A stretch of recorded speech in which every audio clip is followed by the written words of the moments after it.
Well, it's kind of a weird morning with me. I am going to get to my message. Not exactly sure how to start. Uh, Love Lucan. I love the area. For those of you who might not know me, I'm originally from London.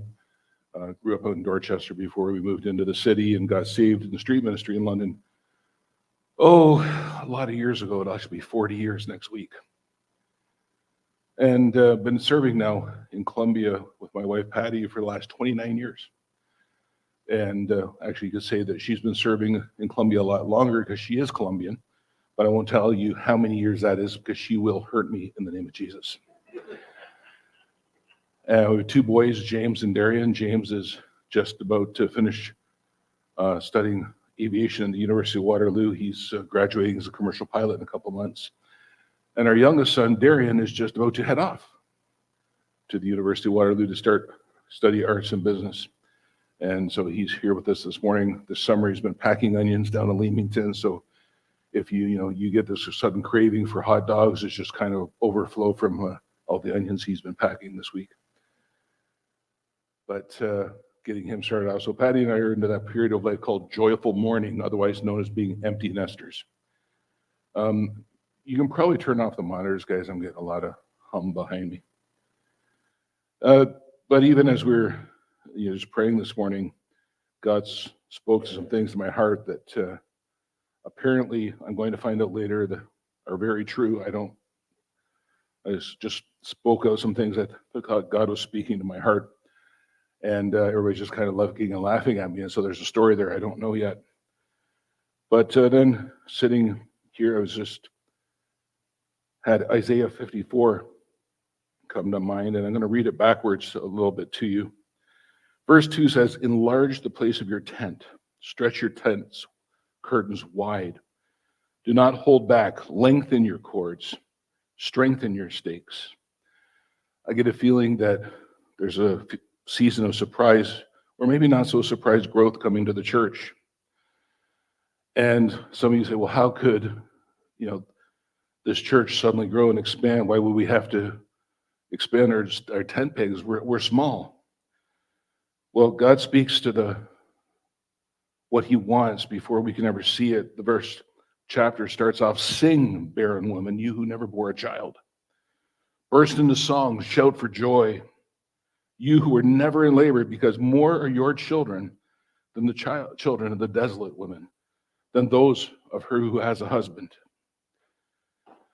And then verse 3, jumping down, is, "For you will spread out to the right and to the left, and your descendants will dispossess nations and settle in their desolate cities. Do not be afraid," I think is what God's message is for you this morning. "You will not be humiliated. You will forget the shame of your youth. And remember no more the reproach of your widowhood. For your Maker is your husband, the Lord God Almighty is his name. The Holy One of Israel is your Redeemer." There's nothing that God wants for this church that cannot be accomplished through his power in your weakness. And your weakness, because that's when his strength is made strongest, because then you can't take credit for it, and it's all about his glory and his majesty. And there's things that God wants to do here that you just cannot fathom yet, but he will. Now, how do you start a message after that? 2020 started a season for us. It was kind of messed up, like for all of us. And one of our last teams, I was reminded this morning, was a team that was a mixture of churches from Brampton, Harrison, and Lucan. And we're able to help build and expand a children's home and do a bunch of other stuff, hanging around, feeding the kids copious amounts of junk food. But some of you don't really know a whole lot about our ministry, so I just want to show you a quick 3-minute video and bring you up to date on some of what we've been doing.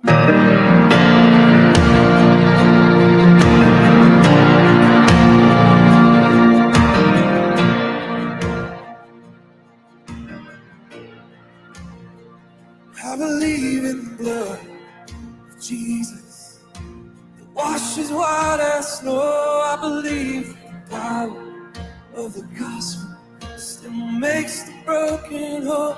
I believe that the curse of sin was broken when they rolled away that stone. I believe I believe, I believe.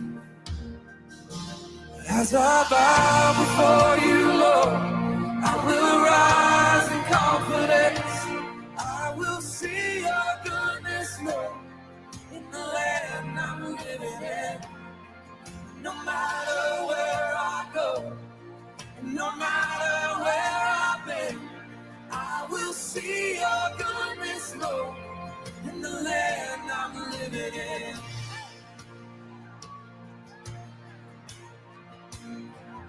I believe that the walls will start falling, won't fall down on our knees. I believe that the lame will go walking, and the blind are gonna see. I believe that the gates of hell tremble when the church begins to sing. I believe, I believe, I believe. As I bow before you, Lord, I will rise in confidence. I will see your goodness, Lord, in the land I'm living in. No matter where I go, no matter where I've been, I will see your goodness, Lord, in the land I'm living in.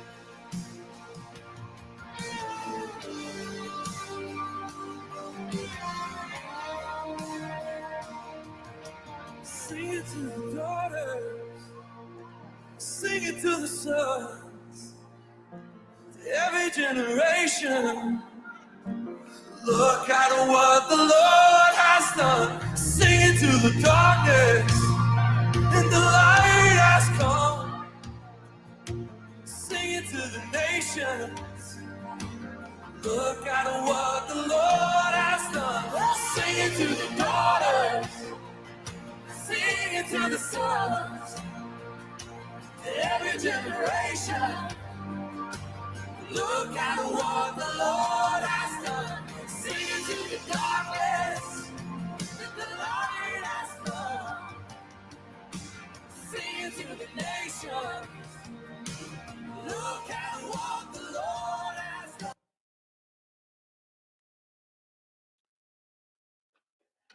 I love sharing testimonies. I love talking about the wonderful, amazing things that God does. But there's two kinds of testimonies.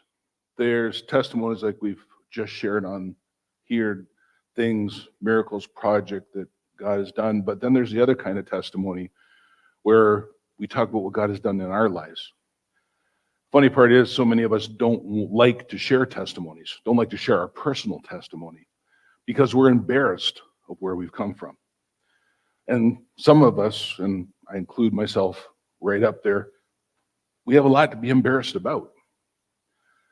But like a lot of things in God's kingdom that don't make earthly sense, they do make spiritual sense.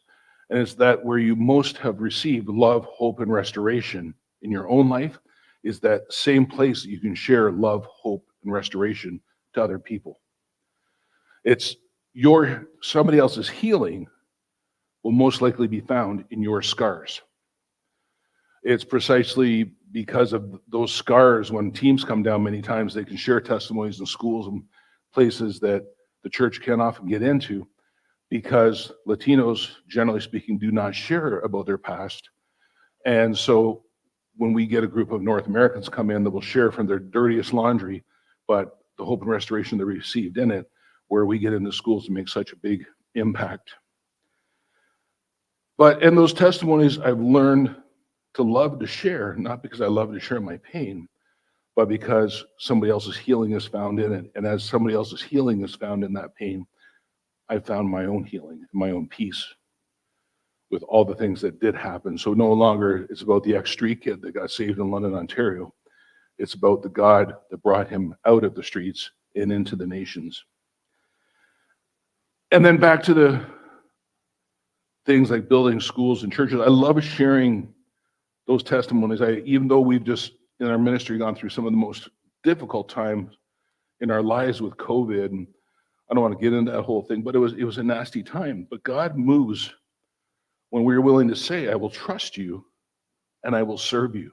in spite of the circumstances. But at the same time, when you hear a testimony, it means there is a need behind the testimony. And some needs never seem to have an answer. It's just one more thing on the list of needs. And listening to the needs of the world around us can be challenging. Even listening to the testimonies of what God has done, of the miracles, can be the same, challenging. And if I were to be honest, even a little bit depressing. Now, you might think, well, Darren, how can we, listening to a miracle, a good story, how can that be depressing? Well, sometimes just not being able to participate in the testimony, not being able to participate in the miracle, or thinking that we can't participate in the miracle is a really good way for Satan to take advantage and convince us to do nothing. And many of us do nothing simply because we think that we can't take part, that we can't make a difference. And I want to examine that thought this morning, this idea that you can't make a difference. But first this morning, I want to talk a little bit about missions, about what missions really is, what's at the heart of missions, and the foundational part that you have to play in reaching the world for Jesus. Every one of you. And the answer might surprise you because money has absolutely nothing to do with it. I want to look at what missions is, and I want to start by looking at what I call God's greatest hits. Starts off with the Great Commission. Matthew 28, 18 to 20, where it says, all authority, Jesus speaking, in heaven and on earth has been given to me. Therefore, go and make disciples of all nations, baptizing them in the name of the Father and the Son and the Holy Spirit, and teaching them to obey everything that I have commanded you. And surely I'm with you always, even to the very end of the age. Now you can look and say, well, Darren, that's Christianity 101. That's the basics. Everybody knows this. Well, a few years ago, they did a survey at a Bible college. I'm not going to tell you what city it was in, or even what province, or even what denomination it belonged to, although it was Pentecostal. Did I say that? 6 in 10 first-year students didn't know what the Great Commission was. 6 in 10. So it's not a bad idea to go back and look at basics. But for me here, the ideas are pretty basic. That if Jesus Christ is God, and he died for me, then there is no sacrifice I can make greater than the one he's already made for me. He has declared that I am to go and that I'm to make disciples everywhere, to teach them to obey, which hopefully means that I'm obeying myself. And he has guaranteed that when we do it, he'll be with us in the process. So, if you want to see Jesus in your life, personal, reach out to people because he's guaranteed you that he will be with you in that process, always. But after the Great Commission comes what I call the Great Clarification. Acts 1, 7 to 8. Jesus said to the disciples, it is not for you to know the times or the dates that the Father has set by his authority, but you will receive power when the Holy Spirit comes upon you, and you will be my witnesses in Jerusalem, in all of Judea and Samaria, and to the ends of the earth. It is not for you to know the times or the dates. Back in 1984, I got saved at Arcade Street Mission, and I received a lot of teaching. I remember reading one book, Hal Lindsey, The Late Great Planet Earth. Everybody was into studying eschatology. If you don't know what that $5 word means, it's the study of the last days. And everybody was saying, Jesus is coming soon. Jesus is coming soon. Jesus is coming soon. And everybody, looking at, okay, well, Israel became a nation again, and all these different things, the phases of the moon, which way the wind was blowing, just all this different stuff, and trying to figure it out. Well, like I said, next week it'll be 40 years that I've been a Christian, and people are saying Jesus is coming soon. And in cosmic terms, it is. If For God, a day is like 1,000 years, and 1,000 years is like a day. He'll be back next week or sometime 7,000 years from now. But Jesus said it's not for you to know the times or the dates. In other words, Jesus is saying, don't worry about when I'm coming back. Or to paraphrase millions of adult drivers throughout the decades, Jesus is saying, I'll get there when I get there. Stop asking how long. Kids, focus on what's going on outside the window, or you might miss something. And Jesus is saying the same thing to the church. Kids, church, stop worrying about when I'm coming back. Focus on what's going on outside that window, or you might miss something.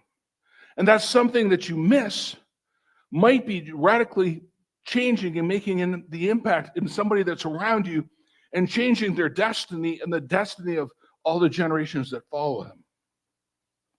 We get so wrapped up in the when, the maybe, and trying to figure it out that we forget about the command itself. Take my power, take your power that I've given you, and be my witnesses. And then Jesus tells us where to witness. Locally, nationally, internationally, close by, and then the ends of the earth. And you might ask, well, how do I get to the ends of the earth? I live in Lucan, Ontario. There's 3 ways. You can go yourself.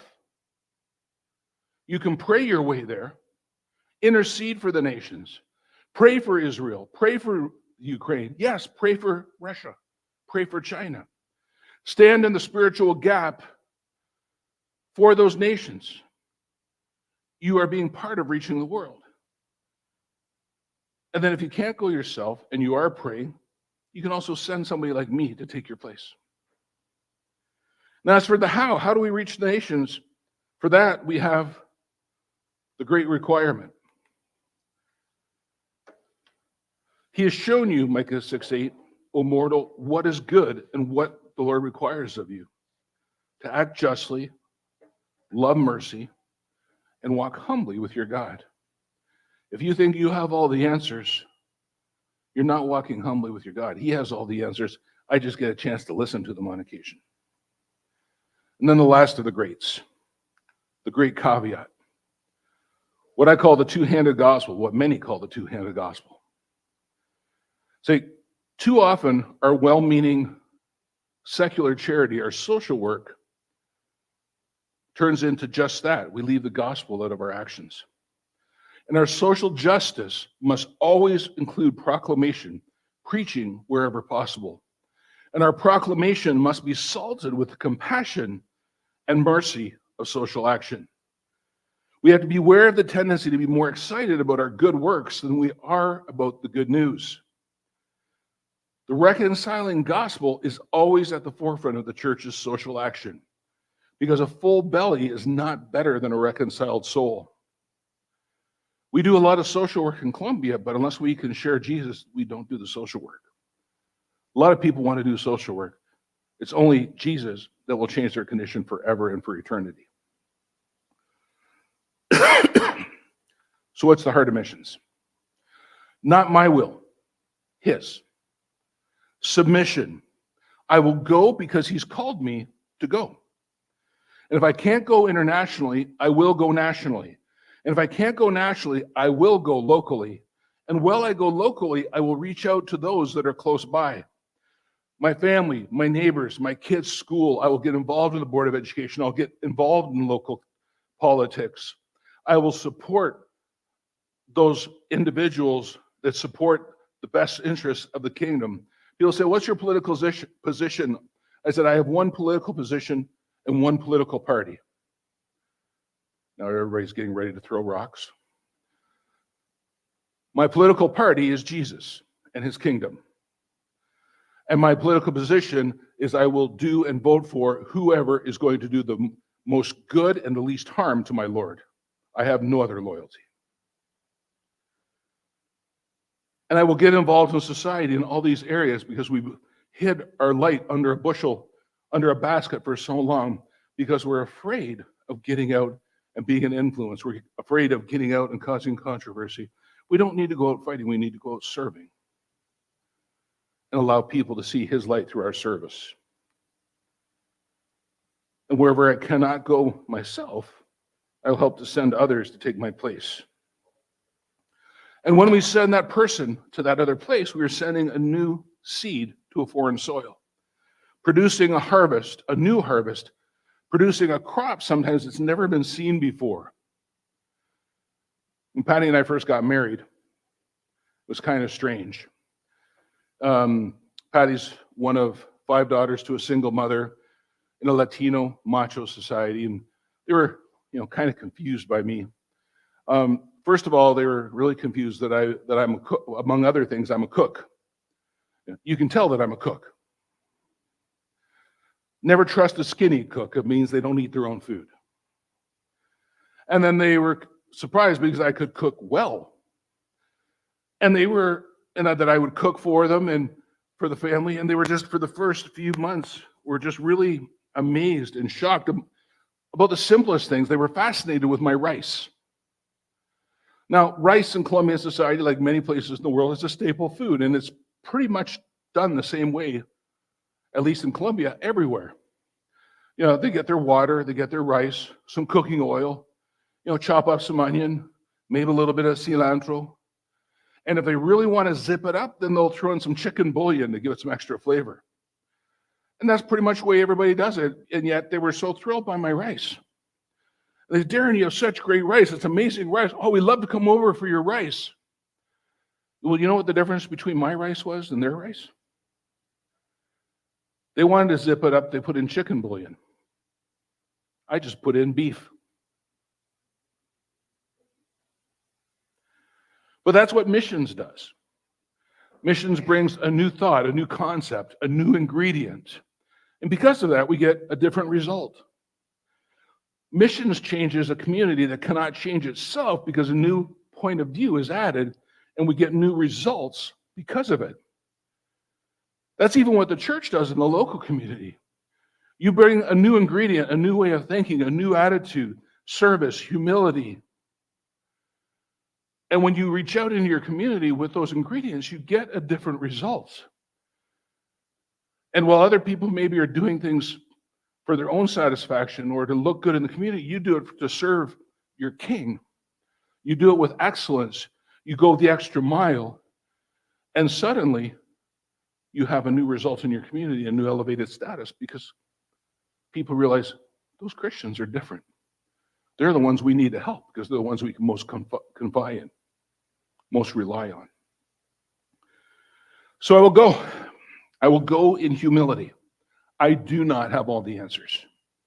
And I will go as a servant, but above all, I will go in obedience to the one who sacrificed everything. And that's the heart of missions. And that's actually the heart of outreach. And missions is never accomplished alone. It's always, always, always a team effort. Missions is accomplished through the feet of those who go, the knees of those who pray, and the hands of those that give. Sometimes people, when they hear the stories, the things that we do with building churches, with mass outreach, they get a little intimidated. And I have to say, over the last 3-4 years, Patty and I have done a lot of big things.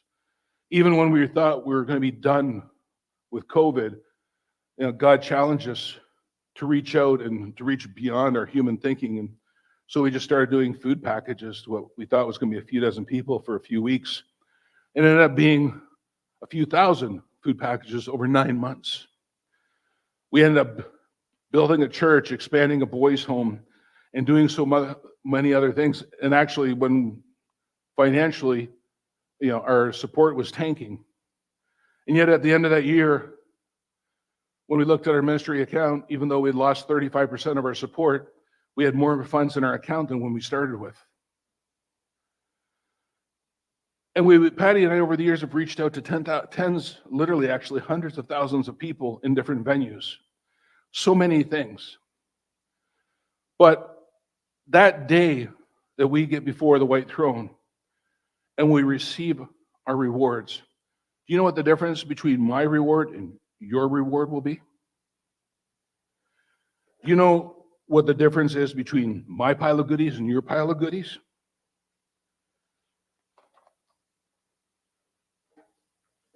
If you're being obedient to what God has called you to, whatever that is, that obedience, it doesn't matter if it's cleaning the floors in the church, if it's taking care of the kids in the Sunday school, if it's being part of the local kids' baseball team as a coach.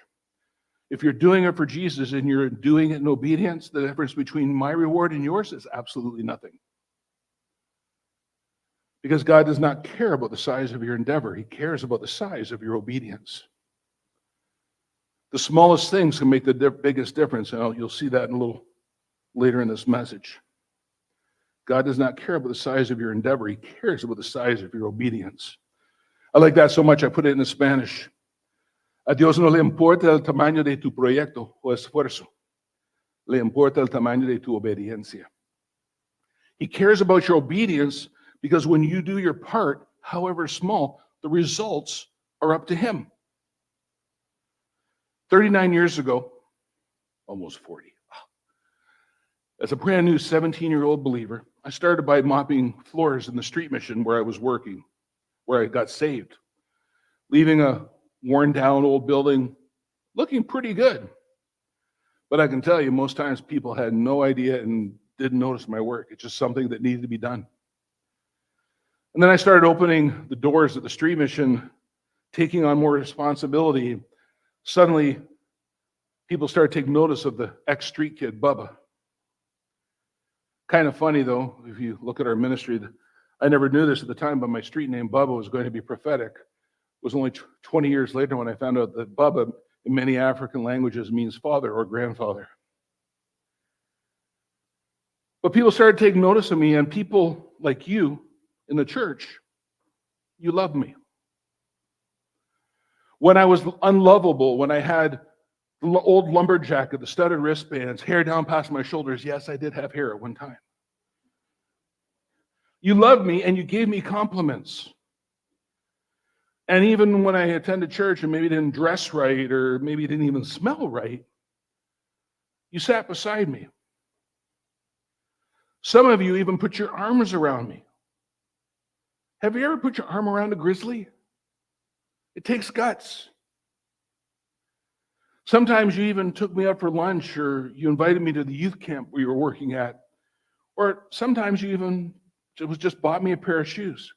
I don't have time for the testimony this morning, but one couple changed my entire life and my ministry because they bought me a pair of shoes and showed me God's miraculous provision for the first time in my life. And then I started setting up chairs at the church. And I felt included because this was something that I could do. Me, the reject, the little fat kid that was obscenely bullied his entire childhood, the kid from the broken home. And slowly in the church, I started to feel included. And then you needed help painting and so many other things. And suddenly I felt more than just being included. Suddenly in the church, I felt needed. And folks, you are needed in the church. And then you needed help to run sound, so I volunteered. Now, I had absolutely no idea what I was doing, and it's a miracle from God that I did not blow up the building. But you were willing to teach me, so I said yes. Because more than just wanted, more than just needed, now I was family. And family helps family. Family shows up. It's just part of the deal. And even as I was helping, and at church events, I started looking around and I would see the resigned face of the pastor as more and more people left the building early before all the cleanup was done. And I decided right then, because I saw my pastor dragging his feet and dragging his heart, saying goodnight to his family, that was once again having to leave without him. And I decided that in any future church event, I would never go home until he did. In any church event where I was serving, I would stay until the end so that maybe, just maybe, he could have some time with his family before they gave up and went to bed without him once again. And in that process, I started to learn empathy and responsibility. Even years later, when I had my own family wanting to go home because they had school the next day, either they stayed with me to help, or I found them a ride and kept working because my pastor had a family too. And I needed to be a godly example to my family. I always wanted my family to remember my dedication to God and to his church so that they would never forget it themselves. Then at the street mission, I started a Christmas dinner for the lonely and hurting at Christmas, on Christmas Eve, when there was nothing else being done like that in community. And I found that I could be an example to those around me. And I worked at 1,000 little tasks around the mission in my church because folks like you showed me how. And then came missions. And I learned how to build, but even building, ministering to kids. And the simple act of playing with them changed their hearts. Years later, I would hear the story of one young girl who learned about the Father's love through me and my team because she had lost her own father to a stray bullet when she was 4 years old. And she learned about the Father's love because we took time to play with them. We changed her destiny. And later, we adopted an orphanage, changing the destiny of dozens more, and we've done so many things, impacted so many people. And all of it, I kept learning. I learned that by keeping my word in something as simple as obtaining an email address, I could change lives forever. I promised Justin, a short-termer from the U.S., that I would get Jamie's email for him. And fulfilling my promise sparked a long-distance relationship that turned into marriage, 2 children, and a future career as missionaries in the Dominican Republic and now Colombia. Listening to God, I changed their destinies. Small details are important in the kingdom, and so are the large ones. And we continue to look at big things. This year, in the last couple of years, we've been working on building a Christian church and school on an enormous plot of land. And even before we had the building permits, Pastor Herman cleared the land, turned in the rented space, and put up a 250-seat auditorium. Because if Israel could meet in a tent, then so can a bunch of Colombians until their promise is ready. A 6-acre lot building a church for up to 800 and a Christian school, because God has taught us how to change destinies. Now we finished the primary. Oops, I got ahead of myself. Sorry, this is what happens when you follow notes, and then you look at Steve's stunning good looks and you just get distracted.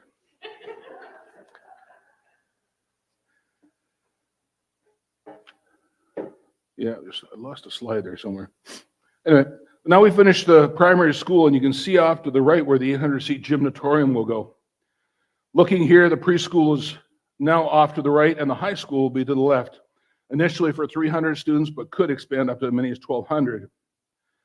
And then in the fall of 2022, we broke ground on the longest, thinnest piece of land for a church that you've ever seen, wedged between 2 other larger buildings. But for 19 years, Pastors Albeiro and Diana have been working to build their church in a tough-to-reach community called Moninquira. For years, they'd only rented buildings, and then one day, with mortgage in hand, they bought this lot. First, they were meeting in open air, and then under this tin roof. And I didn't mention the lot I'm speaking of, that little blue metal roof. And they stayed there for years until their mortgage was paid off. And when we met them, they had just put up a small shed in the back of the lot and were just storing their sound gear and their chairs, and were reaching their community and waiting for God to do a miracle. But they started saving, growing their church, and serving their community until one day, having saved $5,000, we were able to add $15,000 more, enough to get started on a $200,000 project. And we'd only hoped to get in the foundations and columns by that Christmas, but suddenly God did something. But in the meantime, the pastors jumped in. Even though they had $20,000 for a $200,000 project, they jumped in, literally breaking out in blisters while digging through their footers through solid volcanic rock, but fulfilling their dream. Again, God doesn't care about the size of your endeavor. He doesn't care about the size of your challenge. He cares about the size of your obedience. And because of their obedience, within months, we had $65,000 come in. And suddenly, Alberto and Diana didn't have just a foundations, they had a sanctuary which they soon filled. Even as they pray for their Sunday school to be completed, a goal that we hope to accomplish over the next few months. See, coming alongside amazing servants like these, like Pastor Herman and Isabel, so many other pastors, we have the privilege of being part of touching every person that comes through those doors in the next years and decades to come. In the same way that getting behind amazing servants like these, your leadership, you have the privilege of being part of touching the lives of every person that comes through those doors in the years and decades to come. And everything I do as a Christian, everything I do as a missionary, everything you do as a Christian, I change destinies. And I changed destinies because people like you changed mine. If it weren't for the people that love me, that taught me how to serve, that put up with my mistakes, and there were some big ones. If it weren't for people forgiving me, giving me example to follow, I would not be where I am now. If it were not for people like you, churches like you that support us, we would not be able to do what we do and what you've seen this morning. So when I told you that the heart of missions might surprise you, well, you're the surprise. Each one of you is the heart and soul of missions. Each one of you is the heart and soul of missions and ministry, because as you go out and you reach out, you change people's lives in ways you would never expect. The people in my little church just down the road in London would have never believed the transformation that would come in Bubba. You don't know the transformation that people will come in this church, in this community, but you are the source of it.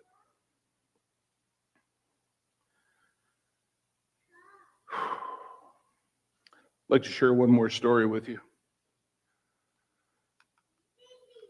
It all started with a Sunday school teacher.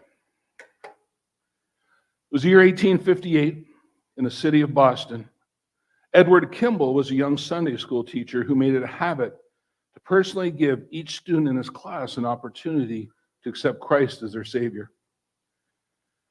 And he was concerned about one of his students that worked in a shoe store. So one day he went down to the store and found him in the back room stocking shelves. And Kimball sat down in the back room of that shoe store and he spoke with him, shared the Bible, and ended up leading that young man to Christ. That student was Dwight L. Moody. Moody became an international speaker and toured the British Isles.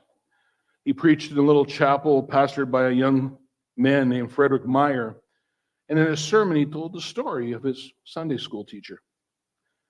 That message changed Pastor Meyer's ministry, inspiring him to become an evangelist like Moody. Meyer eventually preached in America in Northfield, Massachusetts, where a young preacher heard him say the following: If you are not willing to give up everything for Christ, are you willing to be made willing? If you're not willing to give everything up for Jesus, are you willing that Jesus can make you willing? Will you give him permission? That remark led J. Wilbur Chapman to respond to God's call in his life. Wilbur Chapman went on to become an effective evangelist, and he enlisted the help of an ex-baseball player by the name of Billy Sunday, who helped him set up for his crusades. Billy Sunday learned how to preach by watching Chapman. And while Chapman was an effective evangelist, Billy Sunday became a dynamic evangelist. So many times we get scared because we see people below us in ministry that are better than us, thinking that we might be eclipsed. Well, that's your goal. You need for people to eclipse you. Put yourself out of business. As John the Baptist says, I must decrease so Christ can increase.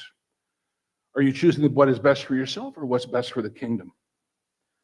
Billy Sunday's preaching brought thousands to Christ. Inspired by a Billy Sunday crusade in Charlotte, North Carolina, a group of Christian men dedicated themselves to reaching their city for Christ.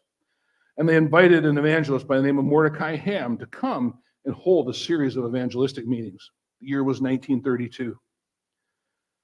During those meetings, a local farmer loaded up his pickup truck with his neighbors and brought them to the meetings every night, taking his time, spending his gas, and loading up the truck every night. Every night, the farmer loaded up his truck, and every night, a 16-year-old boy sat in the crowd, spellbound by the message. Every night, that young man felt that the preacher was pointing him out and yelling at just him. Every night, that farmer doing important ministry, just loading up his pickup truck, came to the meetings with that young man until the last night that young man went forward and gave his life to Christ. That teenager was Billy Graham. Billy Graham has communicated the gospel to more people on earth than any other person in history. If you haven't heard of him, you've heard of Samaritan's Purse and the Billy Graham Evangelistic Association. You've seen the shoeboxes go around to hundreds of thousands of people testifying of God's love, or hundreds of thousands of kids every year that receive a testimony of God's love because somebody cared enough to reach out from across the world to tell them that Jesus loved them and to give them some joy. And it all started with a Sunday school teacher by the name of Edward Kimball, who cared for the souls of his students enough to personally make sure they knew and understood the gospel of Jesus Christ. God does not care about the size of your endeavor. He cares about the size of your obedience. Over the next few months, our obedience will look like this: reaching out to needing kids, building housing, building churches, handing out Bibles door to door and praying for those same homes. You have your obedience. What will it look like? Where will you serve? When will you serve? Your family needs you, and there are people waiting to hear your answer. This deep sense of responsibility gives me clarity in everything I do, that there is somebody out there waiting for me on the other side of my obedience. End of the service, we do have some information table out there if you want to grab a newsletter, sign up to get future updates.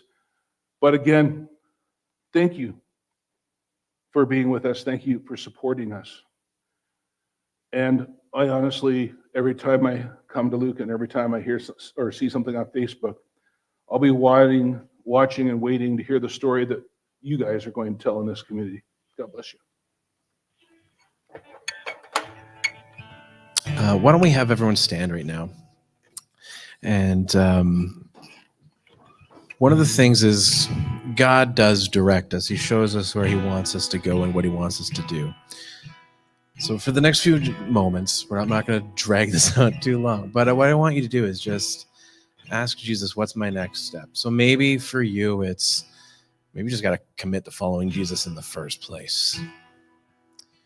Maybe there's something that you're feeling compelled that you're supposed to do. Maybe it's conversation. Maybe it's an act of some kind. Maybe it's even something you're not supposed to do and you need to kind of get out of it.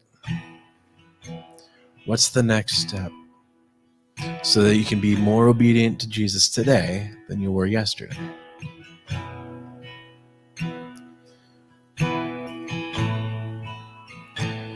I love you.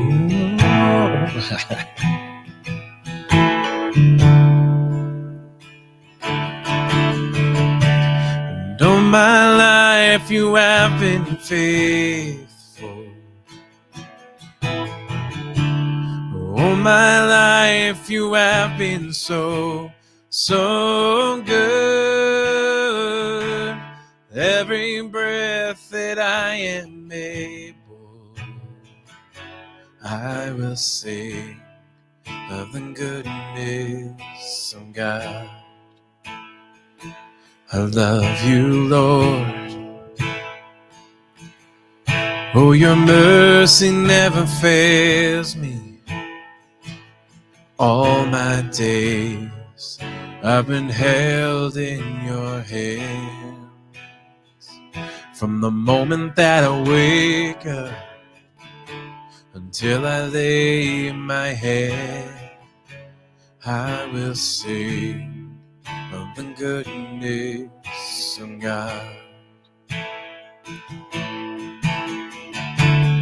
All my life you have been faithful. All my life you have been so, so good. With every breath that I am able, I will sing of the goodness of God. I love your voice. You have led me through the fire in darkest night. You are close like no other. I've known you as a father. I've known you as a friend. I have lived in the goodness of God. All my life you have been faithful. All my life you have been so, so good. Every breath that I am able, I will sing of the goodness of God.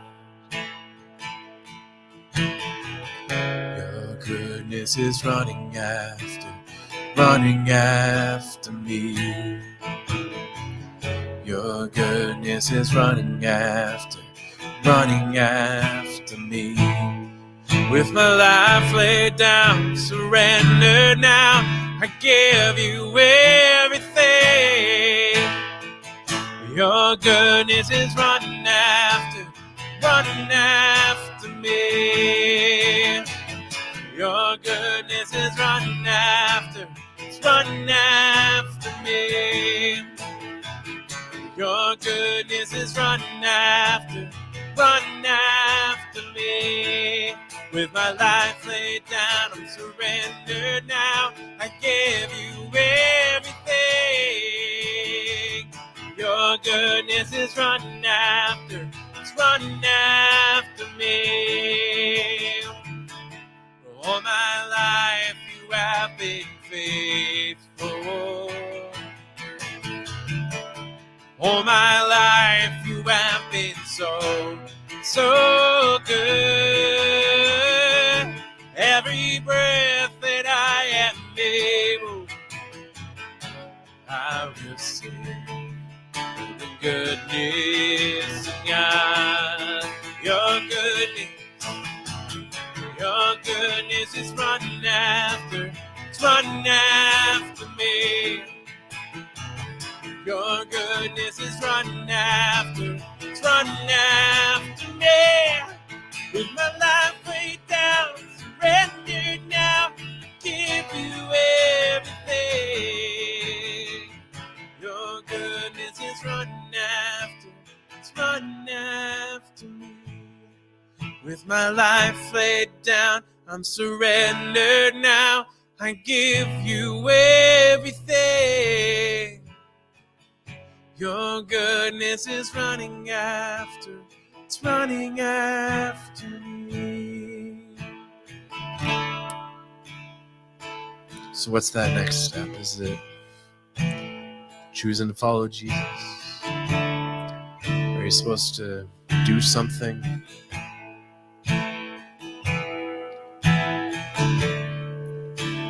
When it comes to sharing the gospel, telling people about Jesus and what he did,